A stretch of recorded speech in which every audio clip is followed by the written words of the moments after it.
新盤刺激二手呎價屢創新高，西九龍匯璽呎價突破2.8萬元高位，整體樓價持續上升，二手屋苑呎價屢創新高，加上區內新盤即將登場，部分買家趁機率先入市。西南九龍焦點新盤匯景即將登場，呎價可望突破區內新高，刺激區內二手交投增加，位處港鐵南昌站上蓋。現時西九龍焦點二手屋苑匯璽近月交投顯著增加，呎價亦再度突破近期新高，最新高層兩房海景戶成交呎價超越2.8萬元，近年高位。由新地發展南昌站上蓋嘅匯璽物業分3期發展，樓齡僅介乎7至9年之間，可以講係區內樓齡最新嘅大型二手屋苑。屋苑由9座高層住宅及7座低密度住宅組成，整個屋苑合共提供3410伙，基座設有 V-Walk 大型旗艦商場。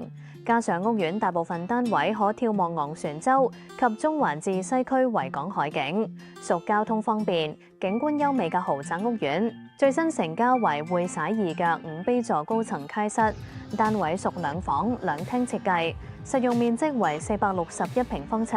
新近以1313萬元，呎價高達28,482元嘅近期新高。原業主於2018年9月樓花期間，以1425.4萬元一手向發展商購入，